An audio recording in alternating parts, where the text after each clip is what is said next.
perder, tá ferrado o Flávio Prado. Pois é, começo de ano, né? Não chega a ser um jogo decisivo. Como você disse, o Palmeiras praticamente já está classificado, não precisa muito para se classificar. O São Paulo conseguiu perder da Portuguesa e merecidamente, um negócio de maluco, né? E o Palmeiras também fez uma partida patética contra o Novo Horizontino. É curioso, porque o Palmeiras, ele há um tempo atrás, ele era rei de fazer essas coisas. Ele vinha bem, de repente ele tomava uma goleada, era uma palmeirada. Fazia tempo que não acontecia isso, né? E de repente acontece uma pancada de 4. Eu me surpreendi. Eu achei que perder em Novo Horizonte não seria tão absurdo, mas de 4 aí já é complicado. O time como o Palmeiras, não, né, teoricamente, não pode perder ninguém de 4 gols.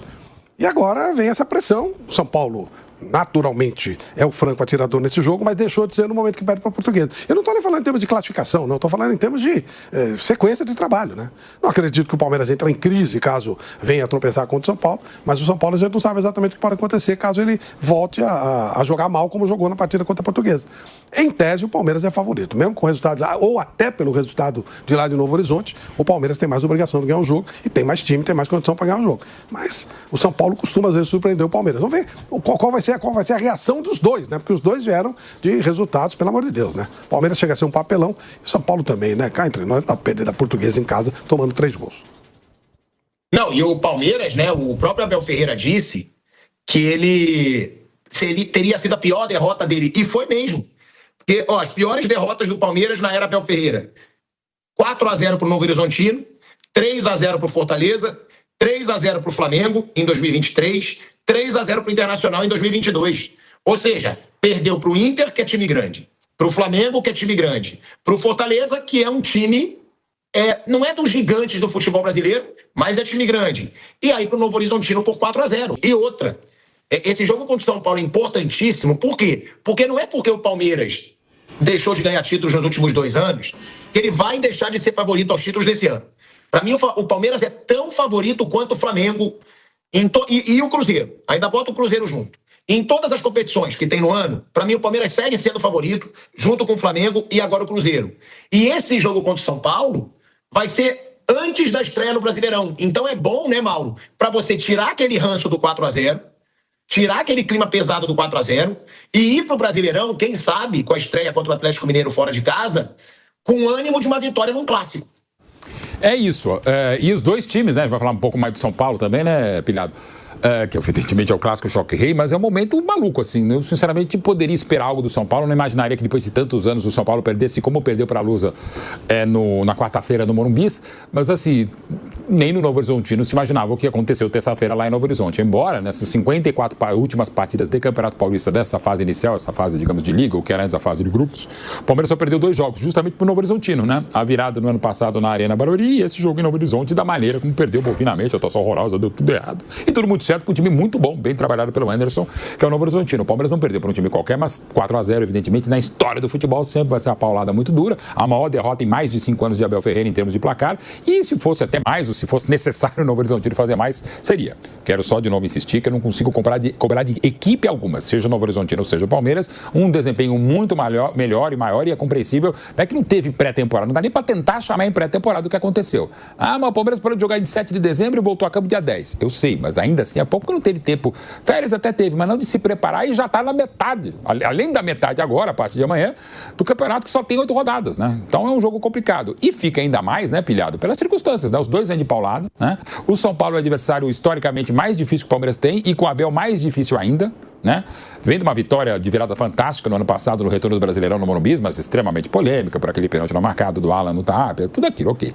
Mas assim, é um momento incerto e instável. Primeiro, não se sabe quais serão as escalações por conta dessas questões de secar tecnologias e que são reais, né? A gente corre o risco de perder muita gente no futebol brasileiro, talvez por mais tempo, exatamente por não ter tipo de pré-temporada. Então é uma distensão, uma lesão muscular, pode ser uma lesão por fratura, por conta exatamente de não estar no preparo físico ideal, é a pressão, é o calor, é a chuva, às vezes as duas coisas, né? Então assim, tudo a gente tem que compreender, por mais incompreensível que possa ser o 4-0 e por mais que os muros tenham voltado a ser pichados, por exemplo, no Allianz Parque, depois da paulada dos 4-0. Vai que o Palmeiras acerta mais uma boa partida e consegue um grande resultado. Legal. Na Arena Crefisa Barueri, bacana. O Abel volta a ser o que ele é? Pra mim, tanto faz. E pra cada um que tem bem com a sua. Mas assim, vai que perca de novo pro São Paulo. Aí crise? Sim, mas de novo, merece o Abel, o Vojvoda, o Santos, o Dorival, todo mundo que a gente for falar o que estava acontecendo com o Flamengo com o Sub-20 no Carioca.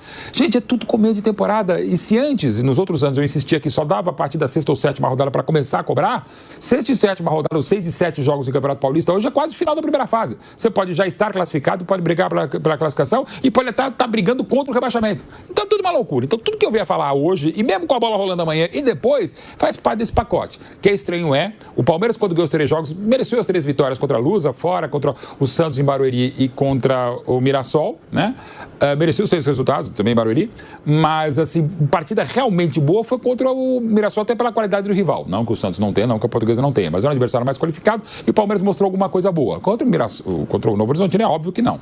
Mas pode servir aquela coisa desse atropelo, servir para o time acordar. Já o São Paulo é muito mais preocupante, que a gente sabe das limitações e sabe o que não rolou também contra a Luz, embora uma escala alternativa. Mas mesmo o São Paulo completo não é favorito. Se a gente botar os 2 times completos e melhor preparados, é evidente que o Palmeiras é favorito. Não está em casa, batalha a sua segunda casa, né? De novo, com gramado artificial, toda aquela polêmica que a gente vai ter, o time que, juntamente com o Flamengo, mais detesta o gramado artificial, e até com alguns motivos ao São Paulo, tem todo esse pacote. Mas, sinceramente, ficando ainda mais em cima do Muro Betting, o jogo de amanhã é daquelas partidas que você pode falar qualquer coisa. Goleada do Palmeiras, mais difícil goleada do São Paulo, um bom jogo, 2-2, ou mais provavelmente um 0-0.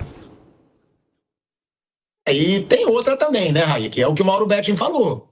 Tem esse clima pro Palmeiras, que é o favorito por jogar em casa, mas tem um clima de pressão no São Paulo também. O São Paulo vive uma das suas maiores crises da sua história, pô. São Paulo teve um presidente que renunciou do cargo depois da votação dos conselheiros pro impeachment. O São Paulo vem de um ano horroroso no ano passado dentro de campo. Vem de uma derrota, como disse o Flávio Prado, ridícula para a Portuguesa. Ou seja, pro Palmeiras pesaria muito mais não vencer, porque está dentro da sua casa e tem um time mais forte. Mas pro São Paulo, esse jogo é tão importante tanto para evitar uma crise maior do que já tem, Raí. Eu acho que do ponto de vista da tabela de classificação, esse clássico é até mais importante para o São Paulo do que para o Palmeiras, do ponto de vista da tabela. São Paulo, nesse momento, é o primeiro time fora da zona do rebaixamento, tem 4 pontos conquistados. Se ele perde esse jogo, ele pode terminar a rodada na zona do rebaixamento, faltando 3 para acabar o campeonato. Dentro dessas 3, ele tem a Ponte como visitante, que seria um confronto direto, né? E um clássico contra o Santos, além de um jogo contra o Primavera no Morumbi. O jogo contra o Primavera é acessível. São Paulo perdeu para a Portuguesa, é o time da Série D do Campeonato Brasileiro, 4ª divisão. São Paulo tomou 3 gols em casa contra a Portuguesa. Então, assim, pela tabela, é até mais importante o jogo para o São Paulo pontuar, um ponto que seja, do que para o Palmeiras. É claro que para o Palmeiras tem o clássico, tem a semana muito conturbada depois da porrada que tomou lá em Novo Horizonte, o Abel de novo muito contestado. Como a gente falou aqui no começo, um trabalho que está emperrado já há algum tempo no Palmeiras. É claro que tem os atenuantes todos, as atenuantes todas do começo de temporada, dos jogadores que estão fora, dos que estão voltando, dos meninos da base que estão ganhando espaço, do calendário complicado, tudo isso é verdade. Não é só desculpa.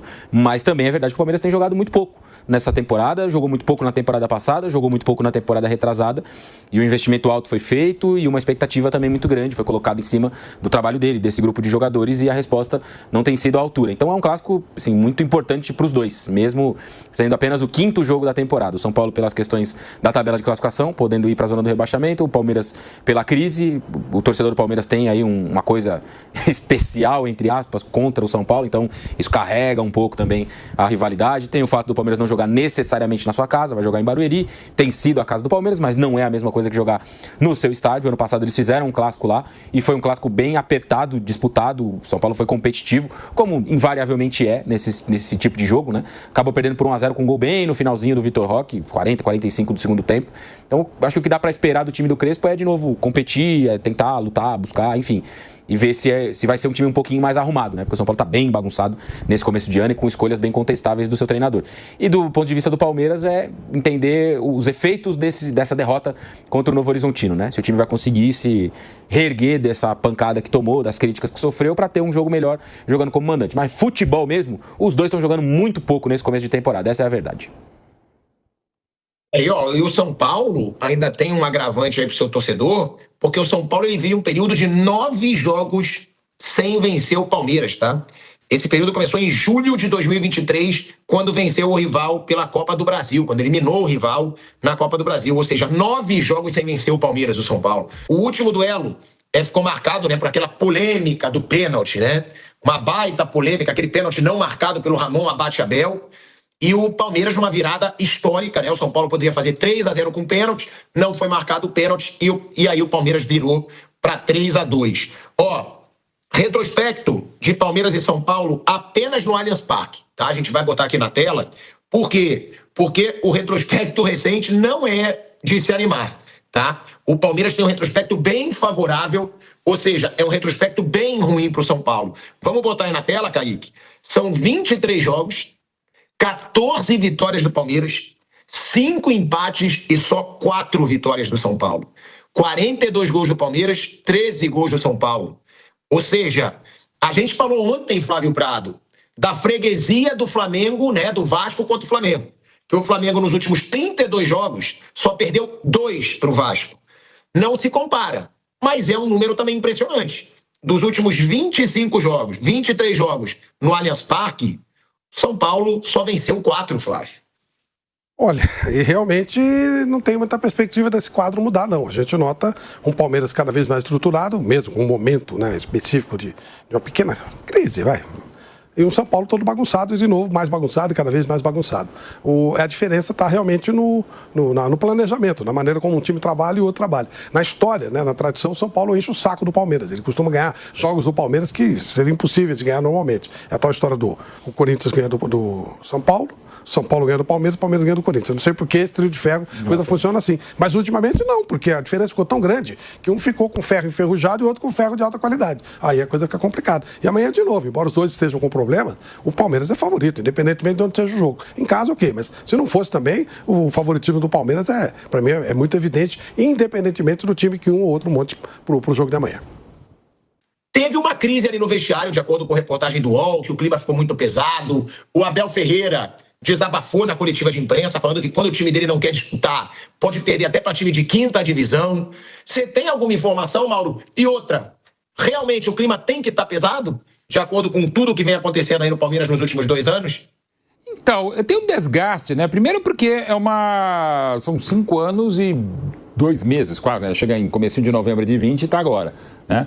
E tem o desgaste natural do futebol mundial, né? Eu insisto, tivemos em julho agora a Copa do Mundo de Clubes, né? Tivemos como finalistas o PSG, o Fluminense, o Chelsea e... Nossa, me faltou o PSG, o Fluminense... Time árabe, né? E não... Semifinais foram Chelsea, Fluminense, PSG e Real Madrid. Real Madrid. 4-0 para o PSG. Exatamente. Bom, eu falei muitas vezes, fiquei até preocupado, esqueci o Real Madrid numa semifinal de Copa do Mundo, podia esquecer os outros, não o Real Madrid, né? Foi em julho. Em setembro, o Renato caiu no Fluminense. No dia 1º, não se pega a data, dia 1º de janeiro, o Maresca, campeão do mundo da Copa do Mundo de Clubes, foi demitido do Chelsea e logo depois o Xabi Alonso no Real Madrid.